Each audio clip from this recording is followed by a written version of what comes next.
भनपुर नामक गांव में एक लड़का रहता था। उस लड़के का नाम था रौनक। जैसा नाम वैसा रूप, अकल में भी उसका कोई मुकाबला नहीं कर सकता था।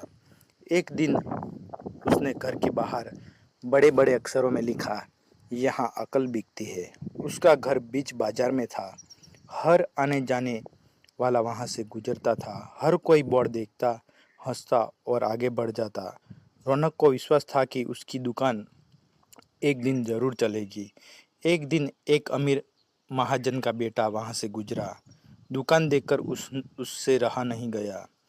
उसने अंदर जाकर रौनक से पूछा, यहाँ कैसी अकल मिलती है और उसकी कीमत क्या है?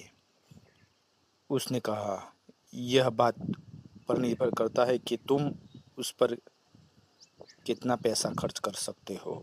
गप्पू ने जेब से 1 रुपया निकालकर पूछा, इस रुपये के बदले कौन सी अक्ल मिलेगी और कितनी? भाई, 1 रुपये की अकल से तुम 1 लाख रुपए बचा सकते हो।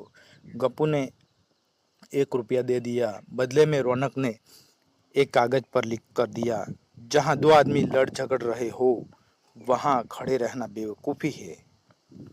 गप्पू घर पहुंचा और उसने अपने पिता को कागज दिखाया।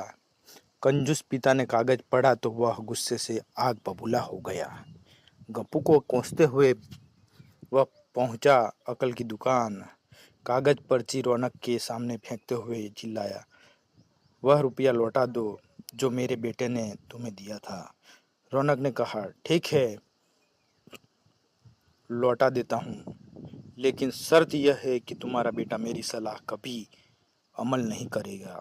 कंजूस महाजन के वादा करने पर रौनक ने रुपया वापस कर दिया। उस नगर के राजा की 2 रानियां थी। एक दिन राजा अपनी रानियों के साथ जौहरी बाजार से गुजरा। दोनों रानियों को हीरो का एक हार पसंद आ गया। दोनों ने सोचा महल पहुंचकर अपनी दासी को भेजकर हार मंगवा लेंगी। संयोग से दोनों दासियां एक ही समय पर हार लेने पहुंची। बड़ी रानी की दासी बोली, मैं बड़ी रानी की सेवा करती हूँ, इसलिए हार मैं लेकर जाऊंगी।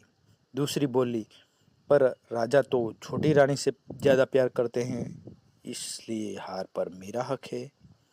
गप्पू उसी दुकान के पास खड़ा था।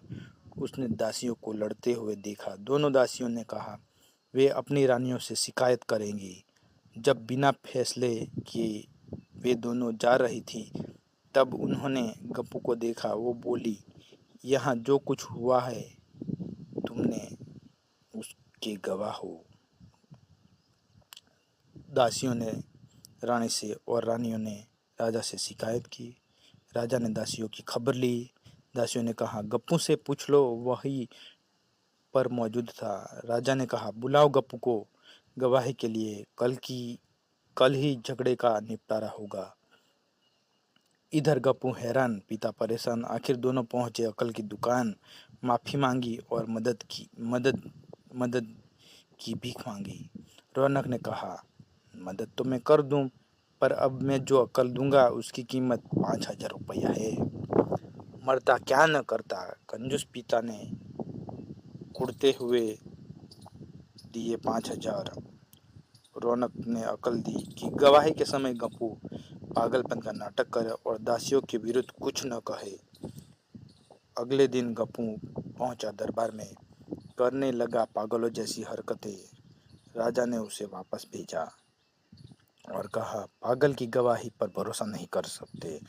गवाही के अभाव में राजा ने आदेश दिया, दोनों रानी अपनी दासियों को सजा दे, क्योंकि वह पता लगाना बहुत मुश्किल है कि झगड़ा किसने शुरू किया। बड़ी रानी तो बहुत बड़ी खुश हुई, छोटी को बहुत गुस्सा आया। गप्पू तो पता चला कि छोटी रानी उससे नाराज है, तो वह फिर अपनी सुरक्षा के लिए परेशान हो गया। फिर पहुंचा अकल की दुकान। रौनक ने कहा, इस बार अकल की कीमत 10,000 रुपया।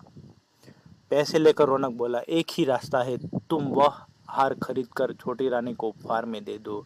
गप्पू सख्ते में आ गया, बोला, अरे ऐसा कैसे हो सकता है, उसकी कीमत तो 1 लाख रुपया है। रौनक बोला, कहा था ना उस दिन जब तुम पहली बार आए थे कि 1 रुपये की अकल से तुम 1 लाख रुपया बचा सकते हो। इधर गप्पू हार खरीद कर भेंट करना पड़ा, उधर अकल की दुकान चल निकली और कंजूस महाजन सिर पीटता रह गया। तो दोस्तों